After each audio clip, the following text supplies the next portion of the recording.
Chief minister Omar Abdullah और कांग्रेस का आपस में बवाल शुरू हो चुका है। आपको बताना चाहूंगा कि उमर अब्दुल्ला जिन्होंने प्री पोल अलायंस किया था कांग्रेस के साथ, और आज उमर अब्दुल्ला कहते हैं कि ईवीएम्स जो हैं वो प्रॉब्लम नहीं हो सकती, जबकि आप इलेक्शन हार रहे हैं।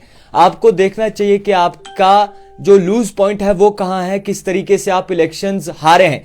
फिलहाल के तौर पर मैं आपको ये बताना बेहद ज्यादा लाजमी समझूंगा कि उमर अब्दुल्ला का बड़ा बयान आया है और ईवीएम्स को लेकर बात कही है कि अगर ईवीएम्स में कोई प्रॉब्लम होती है तो इसका यह मतलब नहीं कि आप इलेक्शन हार जाएं और ईवीएम्स में प्रॉब्लम कहीं ना कहीं तराशें। तो फिलहाल के तौर पर जिस तरीके से पूरा मामला सामने आ रहा है, इसको लेकर कई सारी बातें जो है वो खुल रही हैं और बड़े बड़े पर्दे पे खुल रही है। एक इंटरव्यू में उमर अब्दुल्ला ने कहा है कि ईवीएम्स को ब्लेम नहीं करना चाहिए, जबकि आप इलेक्शन हार जाते हैं और जब आप इलेक्शन जीत जाते हैं तो तब ईवीएम्स कैसे ठीक हो जाती हैं। फिलहाल के तौर पर मैं आपको बताना चाहूंगा कि ये सारा जो मसला इस वक्त चल रहा है, उमर अब्दुल्ला और कांग्रेस का आपस में जिस तरीके से मसला चल रहा है, इससे कई सारी बातें वाजिया होती हैं। सबसे पहले जब आप देखेंगे तो एक इंटरव्यू में उमर अब्दुल्ला जी कहते हैं कि अभी कांग्रेस जो है वो सरकार में नहीं आना चाहती। उनका मानना है कि जब तक स्टेटहुड वापस नहीं दिया जाता तब तक वो सरकार में शमूलियत नहीं करेंगे जम्मू कश्मीर में। और इसी के साथ साथ ये भी कहा है कि जिस तरीके से ईवीएम्स को लेकर हमेशा बात होती है, हमेशा ईवीएम्स के बारे में बात की जाती है, इसको लेकर जब कांग्रेस हार जाती है तो तब ईवीएम्स पे सवाल उठते हैं। तो क्यों नहीं पहले ही, अगर आपको लगता है कि ईवीएम सही नहीं है तो क्यों नहीं पहले ही जो आप इलेक्शन से इनकार कर देते हैं। तो फिलहाल के तौर पर यह बड़ा मुद्दा है और इस मुद्दे को लेकर इस वक्त चर्चा बड़े पैमाने पे हो रही है। फिलहाल के तौर पर अगर आप मानेंगे तो जिस तरीके से ईवीएम्स को हमेशा निशाना बनाया जाता है, गपला कहा जाता है और इसी गपले में कई सारी चीजें भी जो है वो ऐड की जाती हैं, इसी तरीके से ईवीएम्स को यानी कि इलेक्ट्रॉनिक वोटिंग मशीन को लेकर हमेशा बातचीत होती है, कहते हैं कि गपला है। इसी तरीके से जो है उमर अब्दुल्ला जम्मू कश्मीर के चीफ मिनिस्टर ने कहा है कि किसी भी तरीके से ईवीएम्स को ब्लेम नहीं किया जाता, जबकि आप इलेक्शंस हार जाते हैं। कांग्रेस को तनकीद का निशाना बनाया है और आखिरकार वजूहात क्या है, किस तरीके से ऐसा मामले नजर आ रहे हैं, सामने आ रहे हैं, वो बड़ी सोचने वाली बात है। फिलहाल के तौर पर ईवीएम्स और कांग्रेस का मुद्दा अरूज पर जा रहा है।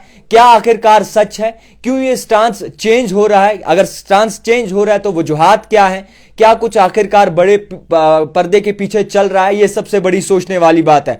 फिलहाल के तौर पर कई सारे मुद्दे हैं। अगर आप नजरसानी करें तो इस वक्त जम्मू कश्मीर की आवाम जो है वो इंतजार कर रही है उनके अच्छे दिन कब आएंगे, और ये अच्छे दिन कब आने हैं वो अल्लाह ही जानता है। मगर इस वक्त तनकीद का निशाना हर तरफ से जो है बनाया जा रहा है, हर एक को बनाया जा रहा है। फिलहाल बीजेपी तो बहुत पीछे चली गई है, यानी कि बातों में, बयानबाजी में। अभी कांग्रेस और एनसी का तनाव चल रहा है और ये सिर्फ ईवीएम्स को लेकर जो बयान आया है यही नहीं, बल्कि इससे पहले भी जनाब चीफ मिनिस्टर उमर अब्दुल्ला ने कहा कि कांग्रेस हमारी सरकार का हिस्सा नहीं है, अभी वो सरकार में भी नहीं है और जब वो आ जाएगी तब उसके बाद देखा जाएगा। तो इससे साफ तौर पर कई सारी चीजें वाज़हत की जाती हैं, इससे कई सारी चीजें जो है वो आया होती है कि आखिरकार अंदर क्या चल रहा है।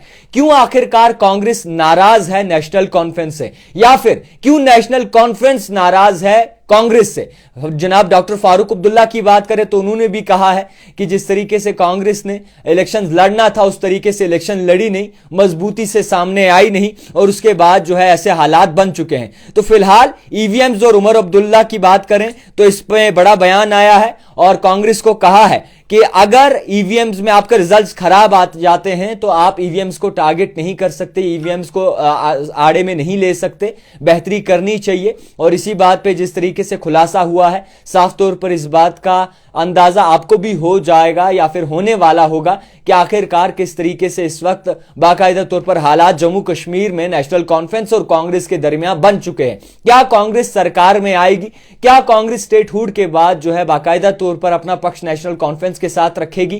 क्या नेशनल कॉन्फ्रेंस अपना पक्ष जो है वो कांग्रेस के साथ रखेगी? और आखिरकार क्या कुछ होगा, आने वाला वक्त बताएगा। फिलहाल ईवीएम्स, इलेक्ट्रॉनिकल वोटिंग मशीन और कांग्रेस और नेशनल कॉन्फ्रेंस के बीच में जो है इस वक्त ये चीजें देखने को मिल रही है, जिनका प्री पोल अलायंस हुआ था। और ये प्री पोल अलायंस जो एक इतिहास था, जम्मू कश्मीर में बीजेपी को अंदर दाखिल ना होने का एक कहीं ना कहीं एक ऐसी दीवार थी जिसको लेकर जम्मू कश्मीर की आवाम भी जो है उस वक्त अप्रिशिएट कर रही थी। मगर अब हालात क्या बने उस पर आप खुद भी नजरसानी कर सकते हैं। देखते रहिए द टाइपराइटर जावेद खान के साथ।